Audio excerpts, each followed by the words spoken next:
Market లో invest చేసి మీ డబ్బులు డబుల్ చేసుకోవాలనుకుంటున్నారా? సుందరరామిరెడ్డి గారి లైవ్ సెమినార్ కి అటెండ్ అవ్వండి.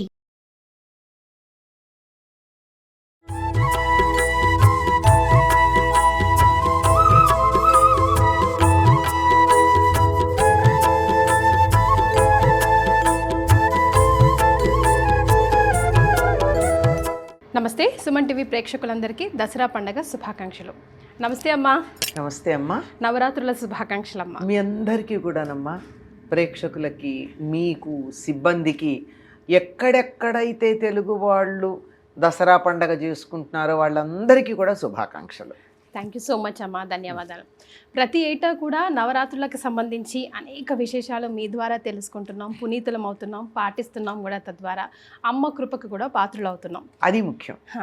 అయితే అమ్మ, అస్సలు నవరాత్రులు కానీ దసరా కానీ ఎందుకు చేసుకుంటాము, అమ్మవారి ఆవిర్భావం ఎక్కడి నుంచి మొదలైందో ఈరోజు తెలుసుకుందాం. నవరాత్రులు అంటే 9 రాత్రులు. 9 రాత్రులు ఒక దీక్షగా చేసేటటువంటి వ్రతానికి నవరాత్రి వ్రతం అని పేరు. దీన్ని శరన్నవరాత్రులు అనేటటువంటి పేరుతో పిలుస్తాం. శారదా నవరాత్రులు, దేవీ నవరాత్రులు అంటే శరదృతువులో వస్తాయి గనక శరన్నవరాత్రులు. అమ్మవారిని పూజ చేస్తాం గనక దేవీ నవరాత్రులు అని.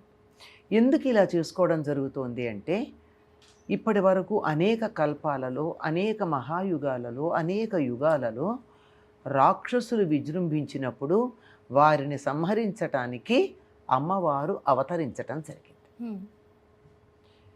ఎందుకు అమ్మవారి అవతరించడం జరిగింది అంటే, వాళ్ళందరూ స్త్రీల పట్ల ఉండేటటువంటి చులకన భావంతో వాళ్ళ వల్ల మాకు మరణం వద్దు, వీళ్ళ వల్ల మరణం వద్దు అనేటటువంటి అనేక మందిని చెప్తూ అందులో ఆడవాళ్ల పేర్లు పర్వాలేదులే అని వదిలేశారు. మూర్ఖులు.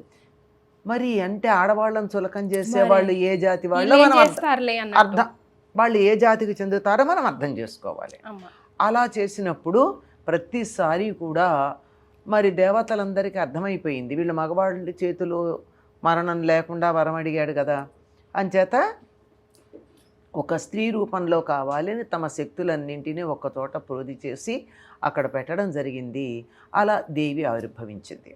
అందుకే ఆవిడ్ని గురించి ఏం చెప్తాం, యా దేవి సర్వభూతేషు శక్తి రూపేణ సంస్థిత, నమస్తస్యై నమస్తస్యై నమస్తస్యై నమో నమః. ఏ తల్లి అయితే శక్తి రూపంలో అన్ని ప్రాణుల్లోనూ ఉంటుందో ఆ తల్లికి నమస్కారం అని. శక్తి ఎక్కడుంటే అక్కడ ఆవిడే అమ్మవారే ఉన్నట్టు.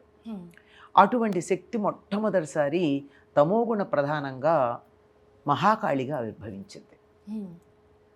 సృష్టి ప్రారంభంలో బ్రహ్మగారు ఇంకా భూమిని కూడా సృష్టి చేయడానికన్నా ముందు శ్రీ మహావిష్ణువు యోగ నిద్ర ముద్రితుడై ఉన్నటువంటి సందర్భంలో ఆయన చెవులలో నుంచి గులివి కారింది. నిద్రపోయేటప్పుడు శరీరంలో అన్ని రకాల మలినాలు బయటకు వస్తాయి కదా, ఆ రెండింటిలోంచి 2 పుట్టారు, ఒకడు మధువు, ఒకడు కైటపుడు. వాళ్ళిద్దరూ మరి తమోగుణ ప్రధానం మలినంలోంచి పుట్టారు గనక వచ్చి బ్రహ్మగారిని నువ్వు అక్కడి నుంచి లేని ఆయన, నీ పని మేం చేస్తామన్నారు. అంటే ఆయన అన్నాడు, ఈ పని నాకు అప్పచెప్ప చెప్పారు, నేను ఎట్లా లేస్తానన్నాడు. లేదు, నువ్వు లేవనన్నాలే, మాతో యుద్ధం అన్నా చేయి. ఆయనకి ఏం చేయాలో తెలియక విష్ణుమూర్తిని ప్రార్థించాడు. తండ్రి ఆయనే కదా, విష్ణుమూర్తి యోగ నిద్రలో ఉన్నాడు. ఎంత ప్రార్థించినా మెలకు రావట్లేదు. అప్పుడు నిద్రాదేవిని ప్రార్థించాడు, అమ్మా నువ్వు కొంచెం సేపు తప్పుకుంటే విష్ణువు మేలుకుంటాడు అని. అప్పుడు యోగ నిద్ర యువతలకు వచ్చింది. దాన్ని రాత్రి సూక్తం అనే పేరుతో పిలుస్తారు. అది మొట్టమొదటి స్తుతి. అది నిద్ర రూపంలో ఉన్న అమ్మవారు ఆయన నుంచి బయటకు వచ్చింది కనుక తమోగుణ ప్రధానమైనది కాళీ అంటారు. ఆ తరువాత మహిషాసుర మర్దనం కోసం మహాలక్ష్మిగా అవతరించింది. అటు పిమ్మట శుంభులను సంహరించటానికి సరస్వతిగా అవతరించింది. ఇదేమో మొట్టమొదటిది తమోగుణం, తరువాత రజోగుణం, ఆ పిమ్మట ఉన్నటువంటిది సత్వగుణం. ఈ 3 గుణాల్లోనూ మహాకాళి, మహాలక్ష్మి, మహాసరస్వతి అనే పేర్లతో మనం చెప్పుకుంటాం.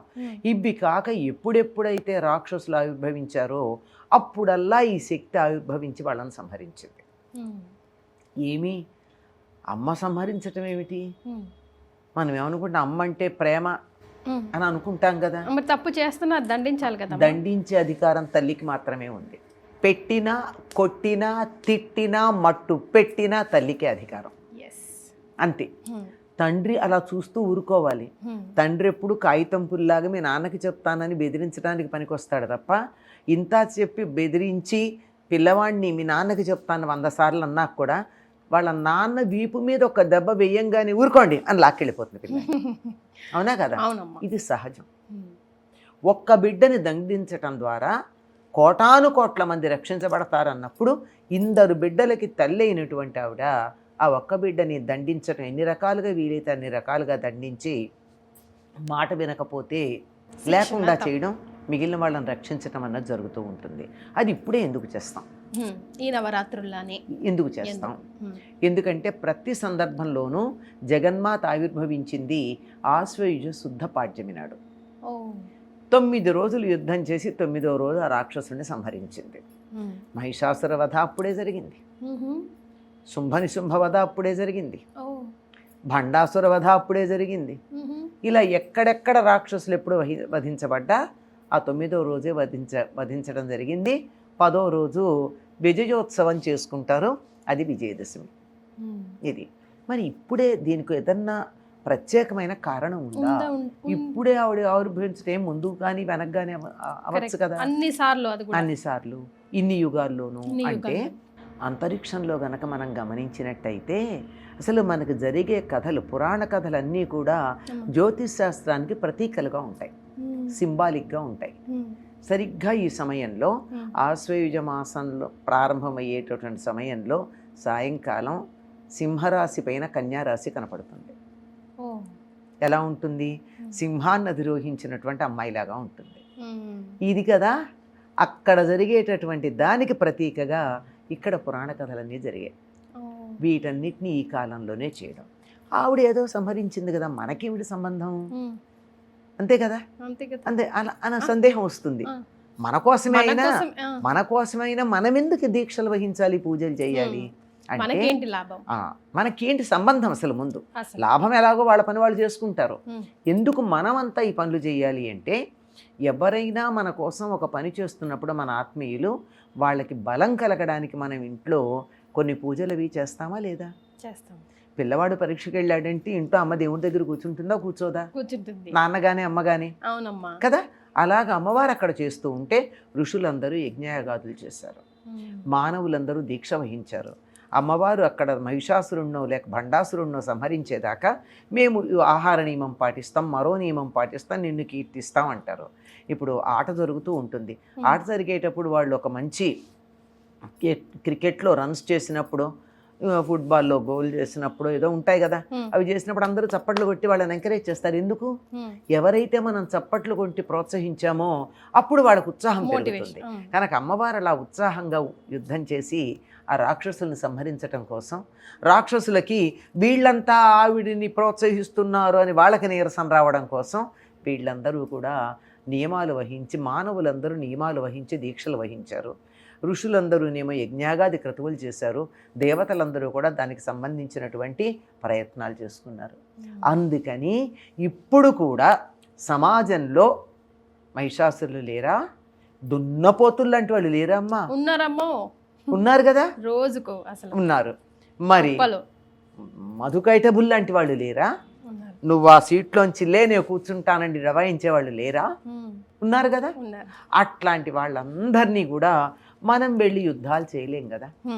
దీక్ష వహించి అమ్మవారిని ప్రార్థించి అలాంటి భండాసురుల్ని, మహిషాసురుల్ని, మధుకైటబుల్ని, శుంభనిశుంభుల్ని, దుర్గాసురుణ్ణి, దుర్గమాసురుణ్ణి, అరుణాసురుణ్ణి, ఇలా ఎవరెవరున్నారో వీళ్ళందరినీ నువ్వు సంహరించమ్మా.